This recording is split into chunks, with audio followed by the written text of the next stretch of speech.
So I am going to do a book review, the Living Soil Handbook, the No-Till Grower's Guide to Ecological Market Gardening by Jesse Frost. And he refers to himself as Farmer Jesse, so I will too. He has a YouTube channel that I'm subscribed to, which has a lot of real practical tips on market gardening. And so yeah, I've really found that useful. This book was actually sent to me by my friend Paxton, who has a little test market garden down in Arkansas. And he also has a YouTube channel called Paxtiano Dirt Frog. And so he was thinking it would be a good idea, which I think is too, that we would do this review separately.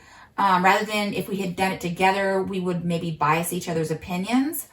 The definition that he's using in this book for no-till isn't super helpful. So he says, increasingly, tillage is a set of practices that make the soil less capable of growing anything at all. I suggest that we call tillage what it is, anything done to the soil that does not ultimately promote health.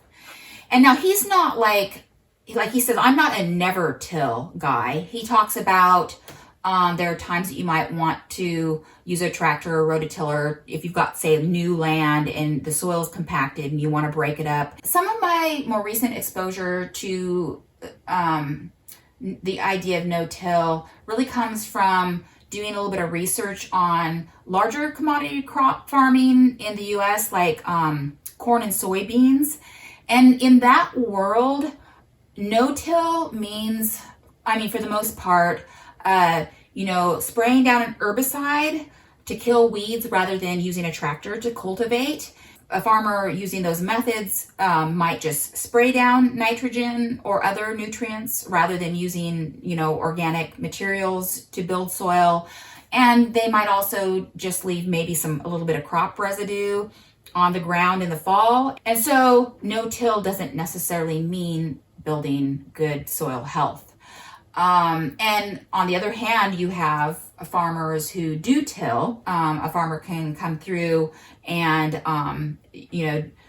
do a cultivation and get rid of some weeds and then plant and get some plants growing quickly so that the plants are holding the soil together.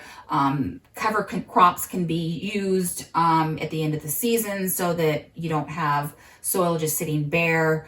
And so I wish that he had just kind of stuck with the traditional definitions of tillage, whether you're calling tillage kind of that umbrella term for plowing, rototilling, and cultivating, and then differentiating between, plowing maybe being something you go down deeper in the soil, whereas rototilling might be 6 to 8 inches and cultivating is maybe just the top 3 inches of soil.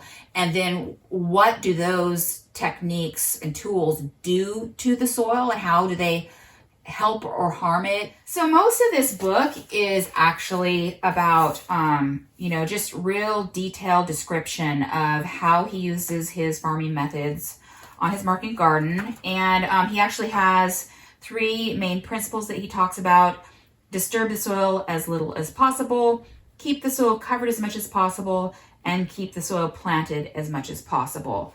And this was really helpful for me because for the most part in my market garden, I do use a low till and looking forward to even doing probably less tilling at some point because I've got new soil. So I am in that situation where I'm mixing sand with soil and, if I'm putting in lime or whatever, I'm mixing that together.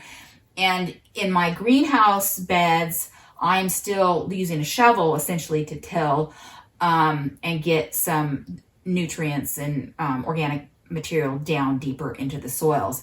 But eventually I kind of like to get away from that just because that's pretty labor intensive. But so there's a number of reasons why I am looking to do low till. First of all, my rototiller is like ancient and it doesn't even have like mechanisms at the handles where I can slow and stop it. And so, sometimes I just want to just like forget it. I probably should get that. I should probably get it fixed, because there are times when I will use it and I will be getting new soil and I will need to use it to mix stuff together like I talked about. The other thing is that we have a really wet climate here. So like about 80 inches of precipitation per year. And so I try and keep stuff, like I want to, if I've grown kale and the roots are still in the ground, and I've grown some clover and the roots are kind of holding that soil together. So when the rain comes, that I'm not just washing away nutrients as much as I, can. And so it's important to me to keep those intact as much as possible. Also, I don't want to be bringing up weed seeds. Not that, the stuff that I'm bringing in, like even the seaweed has weed seeds in it. So I'm still having weed issues, but I don't want to like be, bringing up more weed seeds and also, or minimizing that, and even like bringing up clover roots that can just kind of start. And so that's an important reason for me to kind of, not till as much as possible. Also in my new soil, I do try and kind of get some nutrients down deeper into the soil, partly because like if I'm going to grow some carrots, I want, a nice profile of good, healthy soil. But I don't want, at the same time, it really disperses. I have a limited amount of nutrient, like my seaweed and my rotted seaweed that I use so much. I really would rather keep it nice and concentrated near the roots of the plants rather than having it disperse, like especially if I'm growing lettuce that's going to be right there growing in that section. And so not tilling it and actually dispersing that limited amount of organic material I have, it's nice to keep it in one place. He talks a lot in the section about kind of keeping the soil covered, and that includes, he's talking about using compost and also using a lot of mulches or, and cover crops and things like that. I have to be really careful because in the wet climate I have, there are a lot of slugs. And so that is just slug habitat. They can hide under mulches, they can hide in a cover crop.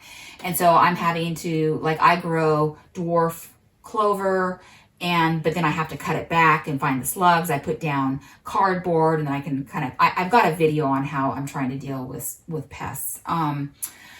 But it was nice to hear him talk about cardboard because I do use that a lot. That's something I can use. I shred it and put it in to make my compost, but I also use it directly on the garden, mostly as something to like suppress the clover once it's been growing. And then I can also check to find slugs underneath that. And that's how I kind of get the slugs out of there.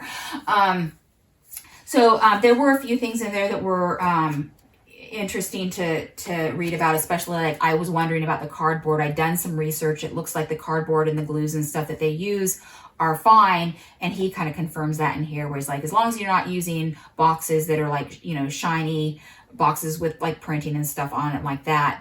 The part of the book that I felt was the most helpful for me was transplanting and interplanting, and he talks a ton about that. And I've been doing some amount of that, because I have limited amount of space. So for example, with my cucumbers, I have all that space in the greenhouse underneath it. And so I've been growing orach. And so just trying to maximize what I can grow in different areas. And so he had some information that I hadn't thought about before, like he talks about root depths of some plants. Some are deep rooted and some are shallow rooted, and some spread the roots out. And I hadn't really, intuitively, it's like, okay, well, I can grow the orach next to the cucumbers, but he talks about specific crops that are good for that have these different habits. And it was nice to read about that. And then also some of the crops that he's planted together that work well together. And so that whole section, if you're interested in that, is really good. And that's some of the things on his YouTube channel that I find the most helpful, is that information. And so, yeah, overall, this is a really great book. I have definitely added this to my little market gardening library. And Yeah. And now I'm going to go over and see what Paxton had to say.